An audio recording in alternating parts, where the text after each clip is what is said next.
अथ 10वां अध्याय कुमार कार्तिकेय और तारकासुर का भीषण संग्राम।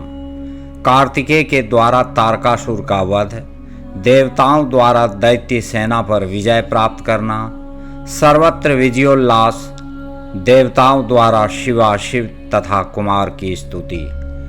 ब्रह्मा जी बोले, शत्रु पक्ष के वीरों का नाश करने वाले कुमार कार्तिकेय ने इस प्रकार वीरभद्र को तारकासुर के वध से रोककर शिवजी के चरण कमलों का ध्यान कर स्वयं तारकासुर के वध की इच्छा की।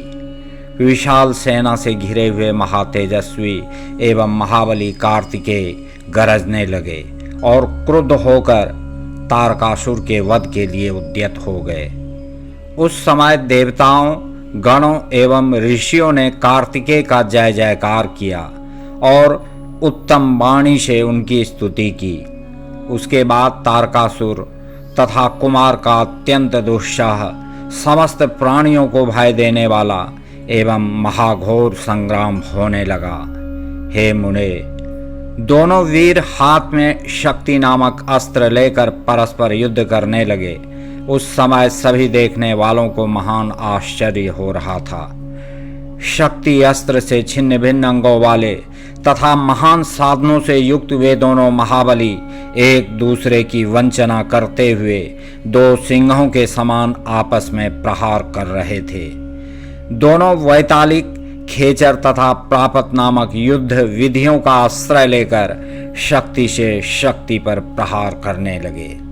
महावीर, महाबली एवं पराक्रमी वे दोनों ही एक दूसरे को जीतने की इच्छा से इन युद्ध कलाओं से अद्भुत युद्ध कर रहे थे। रण विद्या में प्रवीण वे एक दूसरे के वध की इच्छा से अपना पराक्रम प्रदर्शित करते हुए शक्ति की धाराओं से युद्ध करने लगे। वे दोनों परस्पर एक दूसरे के सिर, कंठ, उरु, जानु, कटिप प्रदेश, वक्षस्थल, हृदय देश तथा पृष्ठ पर आघात कर रहे थे। उस समय अनेक युद्धों में कुशल एवं महाबली वे दोनों एक दूसरे को मारने की इच्छा से वीर ध्वनि से ललकारते हुए युद्ध कर रहे थे। उस समय सभी देवता, गंधर्व, किन्नर उस युद्ध को देखने लगे और परस्पर कहने लगे, इस युद्ध में कौन जीतेगा। तब देवताओं को सांत्वना देते हुए आकाशवाणी हुई कि इस युद्ध में यह कुमार तारकासुर का वध करेगा।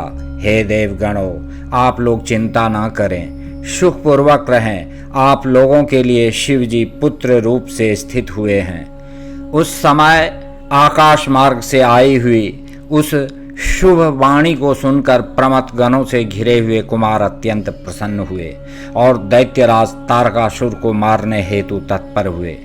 उसके बाद उन महाबाहु ने क्रोधित होकर तारकासुर की छाती में उस शक्ति नामक अस्त्र से बलपूर्वक आघात किया।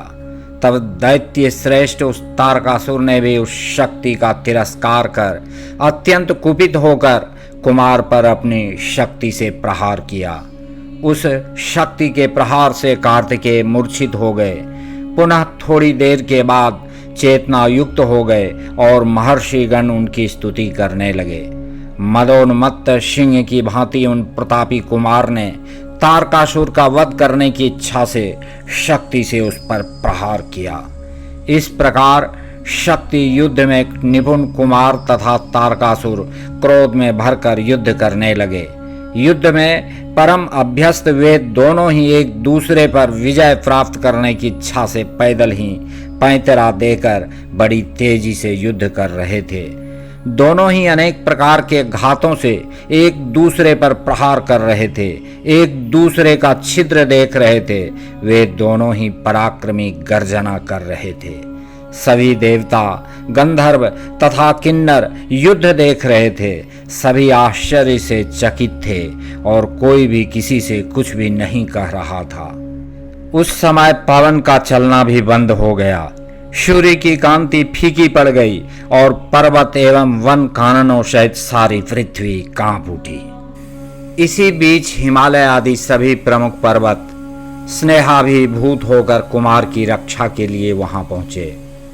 तब शंकर एवं पार्वती के पुत्र कार्तिकेय ने उन सभी पर्वतों को भयभीत देखकर समझाते हुए कहा। कुमार बोले, हे महाभाग पर्वतों, आप लोग खेद मत करें और चिंता मत करें, मैं आप सभी के देखते देखते इस पापी का वध करूंगा। इस प्रकार उन्होंने पर्वतों, गणों तथा देवताओं को ढाढ़स देकर गिरिजा एवं शंभु को प्रणाम करके अत्यंत देदीप्यमान शक्ति को हाथ में लिया। उस तारक को मारने की इच्छा वाले शंभु पुत्र महावीर महाप्रभु कुमार हाथ में शक्ति लिए हुए उस समय अद्भुत शोभा पा रहे थे। इस प्रकार शंकर जी के तेज से संपन्न कुमार कार्तिकेय ने लोक को क्लेश देने वाले उस तारकासुर पर उस शक्ति से प्रहार किया। तब सभी असुर गणों का अधिपति महावीर तारक नामक असुर सहसा छिन्न भिन्न अंगों वाला होकर उसी क्षण पृथ्वी पर गिर पड़ा। हे मुने, कार्तिकेय ने इस प्रकार उस असुर का वध किया और वह भी सबके देखते देखते वहीं पर लय को प्राप्त हो गया। महाबलवान तारक को रणभूमि में गिरा हुआ देखकर वीर कार्तिकेय ने पुनः उस प्राण विहीन पर प्रहार नहीं किया। तब उस तारक नामक महाबली महादैत्य की मृत्यु हो जाने पर देवगणों ने असुरों को विनष्ट कर दिया। कुछ युद्ध में भयभीत होकर हाथ जोड़ने लगे, कुछ छिन्न भिन्न अंगों वाले हुए और हजारों दैत्य मृत्यु को प्राप्त हो गए। शरण की इच्छा वाले कुछ दैत्य हाथ जोड़कर रक्षा कीजिए, रक्षा कीजिए ऐसा कहते हुए कुमार की शरण में चले गए। कुछ मारे गए, कुछ भाग खड़े हुए और कुछ भागते समय देवताओं के द्वारा मारे जाने से पीड़ित हो गए। जीने की इच्छा वाले हजारों दैत्य पाताल लोक में प्रविष्ट हो गए और कुछ दीनतापूर्वक निराश होकर भाग गए। हे मुनीश्वर, इस प्रकार संपूर्ण दैत्य सेना विनष्ट हो गई। उस समय देवताओं तथा गणों के भय से कोई भी असुर वहां रुक ना सका। उस दुरात्मा के मारे जाने पर सभी लोग निष्कंटक हो गए और इंद्रादि वे सभी देवता आनंद मग्न हो गए। इस प्रकार विजय को प्राप्त करने वाले कुमार कार्तिकेय को देखकर सभी देवता एक साथ प्रसन्न हो उठे एवं सारा त्रैलोक्य महासुखी हो गया। उस समय भगवान शंकर भी कार्तिकेय की विजय का समाचार सुनकर अपने गणों तथा पार्वती के साथ प्रसन्नता पूर्वक वहां आ पहुंचे। स्नेह से भरी हुई पार्वती जी सूर्य के समान तेजस्वी अपने पुत्र कुमार को अपनी गोदी में लेकर अत्यंत प्रीति पूर्वक लाड़ प्यार करने लगी। उसी समय अपने बंधुओं, अनुचरों और पुत्रों सहित हिमालय भी वहां आकर शंकर, पार्वती तथा कुमार की स्तुति करने लगे। तदनंतर सभी देवता, मुनि, सिद्ध एवं चारण शिव, शिवा एवं कुमार की स्तुति करने लगे। देवादिकों ने आकाश मंडल से पुष्पों की वर्षा की, गंधर्वपति गान करने लगे तथा अप्सराएं नृत्य करने लगी। उस समय विशेष रूप से बाजे बजने लगे और ऊंचे स्वर से जय शब्द तथा नमः शब्द का उच्चारण बारंबार होने लगा। तब मेरे साथ भगवान विष्णु विशेष रूप से प्रसन्न हुए और उन्होंने आदर पूर्वक शिव, शिवा एवं कुमार की स्तुति की। इसके बाद ब्रह्मा, विष्णु, इंद्र आदि देवता, मुनि तथा अन्य लोग कुमार को आगे कर प्रेम पूर्वक उनकी आरती उतारने लगे। उस समय गीत बाजे के शब्द से तथा वेद ध्वनि के उद्घोष से महान उत्सव होने लगा और विशेष रूप से स्थान स्थान पर कीर्तन होने लगा।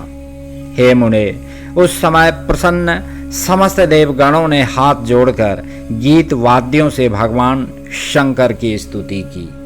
उसके बाद सबके द्वारा स्तुत तथा अपने गणों से घिरे हुए भगवान रुद्र जगत जननी भवानी के साथ अपने निवास स्थान कैलाश पर्वत पर चले गए।